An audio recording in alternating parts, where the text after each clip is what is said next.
He was nobody. That was why the galaxy did not see him coming. File opened. Record unstable. Nothing is random. Marrekh Station did not belong to any empire.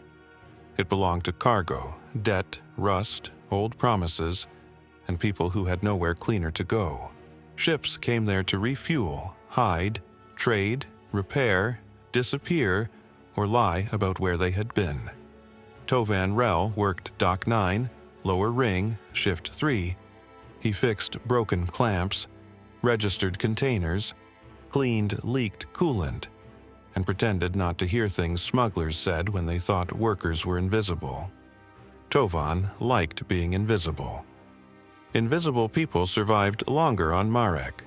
He had no command rank, no military record worth mentioning, and no family name that opened doors. His hands were scarred from station work. His jacket smelled like oil and old metal. His apartment was small enough that the bed folded into the wall and still felt like it was judging him. But Tovan was good at one thing most people ignored. He noticed when systems lied, not when they failed. Failure was loud. Lying was quiet. The container arrived during the dead part of the shift, when half the station lights dimmed to save power and the dock crews moved like ghosts under yellow lamps. It came from no registered ship. The docking manifest said it had always been there. That was the first lie. The container was black, old, and sealed with a lock pattern Tovan had never seen. No owner, no route, no payment code. The station system tried to mark it as empty cargo and move on. Tovan stopped the transfer with one finger. "No," he muttered. "You are not empty." He scanned the container 3 times. First scan, machine parts. Second scan, medical waste. Third scan, religious artifacts from a culture that had been extinct for 800 years. Tovan stared at the screen. Pick a lie and commit. The system froze. Then the container opened by itself. Not fully, just a narrow line of darkness between the doors. Cold air moved out. Inside was one object, a small archive core, black glass wrapped in old metal, with 13 tiny vertical marks carved near its center. Tovan should have called security. Instead, he looked around, saw no witnesses, and took it. By morning, someone had already noticed.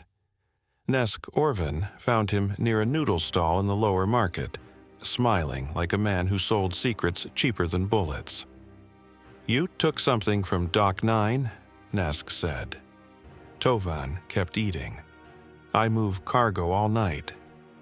Nharven sat across from him without asking. "Not that cargo?" Tovan looked at him for the first time. "Are you station security?" Nharven smiled wider. Insulting, but no. Tovan stood. Nharven's voice followed him. "If the file opened for you, it did not do it by accident." Tovan stopped walking. That was how Tovan learned the archive core was older than Marrekh Station, older than most trade routes, and valuable enough to get him killed by people who would never admit it existed. Nharven took him to a locked repair room behind a fake shrine and connected the core to a dead terminal with no network access. "Old rule," Nharven said. "Never wake a forbidden file while it can call home." Tovan frowned. "Then why wake it at all?" Nharven looked at the black glass. "Because someone already did." The core pulsed once. The terminal turned on. The first file showed a damaged rescue ship near a region Tovan had only heard pilots whisper about. The Hushline. A Durmach commander. Civilians. Children. Human rescue craft crossing a boundary no sane commander crossed. Tovan leaned closer. "Why is this classified?" Nharven did not answer. The file glitched. A name appeared, then blurred. Braka Vuld. The record tried to delete it, failed, then rebuilt the letters one by one. Beneath the file, one line appeared. Emotional trace preserved. Tovan felt suddenly cold. Files do not have emotions. Nesk said quietly, "These ones do." The second file opened before either of them touched the controls. A rescue carrier entering the Virell Rift. A captain asking how many were still breathing. A child's voice saying not to leave them in the quiet. Then a timestamp broke apart. 13 seconds missing. The third file came next. Kavreth Hall. A missing cadet. An empty chair. A red scar. A sentence Tovan did not understand, but could not stop reading. When the name is gone, grief becomes the final proof. Nesk whispered something in a language Tovan did not know. For the first time since they met, the informant did not look amused. The fourth file showed ruins under a dead sky. A hand-copied human figure. 13 lines.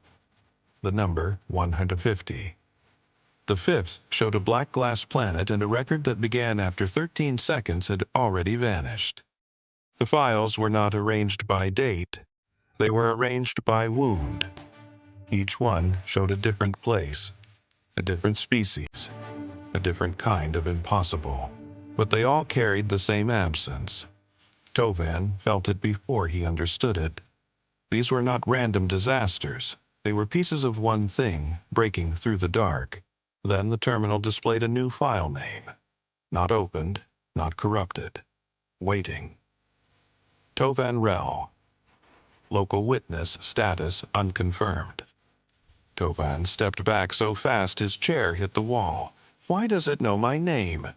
Nesk did not move. His face had gone pale. "It does not know your name?" Tovan stared at him. Nesk said, "It is checking whether history is still allowed to keep it." The repair room lights died one by one. The archive core brightened. A voice came from the terminal, old and calm and not completely mechanical. "Every file is separate. Nothing is random." Tovan ran. That was the honest part. He ran through the lower market, past food stalls, engine priests, smugglers, sleeping workers, and children chasing a broken cleaning drone. Behind him, station screens flickered awake. Every public display showed the same symbol, 13 vertical lines above a human silhouette. Then every screen went black.